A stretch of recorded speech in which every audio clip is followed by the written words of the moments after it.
اللہم صلی علی محمد و علی آل محمد۔ دوستو، روحانیت کے سفر میں ہر بندہ یہ چاہتا ہے کہ مجھے روحانیت حاصل ہو، کیونکہ ہر بندے کی یہ کمزوری ہے، جہاں سے وہ آیا ہے اسی کو واپس پھر وہیں جانا ہے، کیونکہ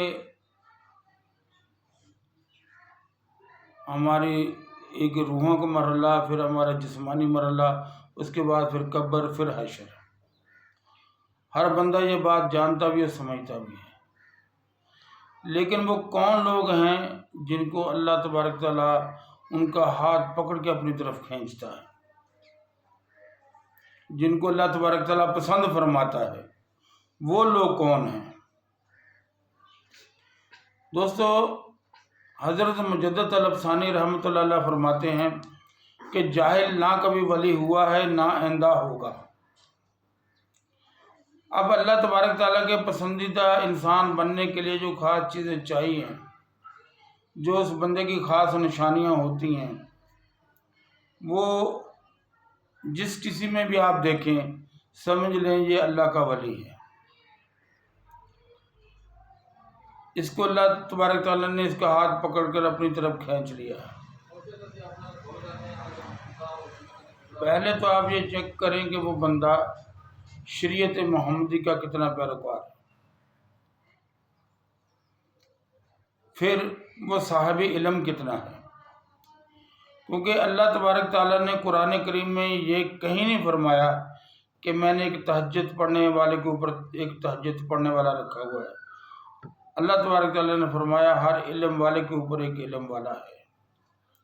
جو انسان جتنا زیادہ قرآن کا علم رکھتا ہوگا، حدیث کا علم رکھتا ہوگا، فقہ کا علم رکھتا ہوگا، اتنا ہی وہ زیادہ اس رستے میں کامیاب ہوگا۔ کامیابی جو ہے وہ آپ کے طویل دھاگے چل رہے ہیں، یہ کامیابی نہیں ہے۔ آپ کی ہزاروں میں مریض ہیں، یہ کامیابی نہیں ہے۔ کامیابی وہ ہے کہ اللہ تبارک تعالیٰ تمہارا تذکرہ خود کرے، عرش پہ بھی اور زمین پہ بھی، جس کی زندہ مثال ہے کہ پیران پیر شیخ عبد القادر جیلانی، حضرت خواجہ معین الدین چشتی، حضرت بابا فرید، میرے پیر و مرشد، جن لوگوں کا تذکرہ آج زمین پہ ہو رہا ہے، ان کا تذکرہ آسمانوں پہ بھی ہوتا ہے۔ ان لوگوں کی جو خصوصیات ہوتی ہیں وہ کیا ہوتی ہیں، وہ کون سی چیز ہے جو ان کو اللہ تبارک تعالیٰ کے اتنا قریب کر دیتی ہے؟ وہ ہے دوستو ایک ہی چیز، وہ ہے تقوی۔ جو بندہ بھی تقوی اختیار کرتا ہے، اللہ تبارک تعالیٰ اس کو اپنے قریب کر لیتا ہے۔ اور جو صاحب تقوی ہوتا ہے وہ سب سے اعلیٰ اور ارفع ہوتا ہے، کیونکہ حضور نبی کریم صلی اللہ علیہ وسلم، میرے اور آپ کے آقا نے ارشاد فرمایا، کسی عربی کو کسی اجمی پر، کسی گورے کو کسی کالے پر کوئی فوقیت حاصل نہیں، ماں سوائے اس کے کہ صاحب تقوی۔ اب تقوی جو ہے یہ کیسے نصیب ہوگا؟ خود بخود تو آدمی تقوی والا نہیں بن جاتا۔ اب جو خود بخود تقوی والا بنتا ہے وہ تو پیغمبر ہوتے ہیں، رسول ہوتے ہیں، عام انسان کے بس کی تو بات ہی نہیں ہے۔ میرا یہ پروگرام ہے اس ٹاپک کے اوپر کچھ ویڈیو بنائیں کہ وہ کون لوگ ہیں جن کا ہاتھ پکڑ کر اللہ تبارک تعالیٰ اپنی طرف کھینچ لیتا ہے۔ جیسے کہ میں نے پہلے حضرت مجدد الافسانی کا قول جو ہے وہ کوٹ کیا کہ جاہل نہ کبھی ولی ہوا ہے، نہ آئندہ ہوگا۔ پہلے تو ہمیں اپنا تعلیمی معیار چیک کرنا ہوگا، اس کے بعد آ جاتا ہے رزق کا معاملہ، یہ چیک کرنا ہوگا۔ وہ کون سی خصوصیات ہیں جو انسان کوشش کرے کہ میرے اندر پیدا ہو جائیں اور میں اللہ تبارک تعالیٰ کا محبوب بن جاؤں۔ باتیں تو بزرگان دین نے بہت ساری لکھی ہیں،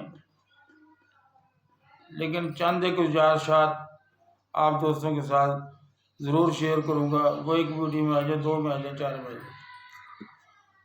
پہلی بات تو جو ہے، جیسے میں نے پہلے کہا کہ تقویٰ۔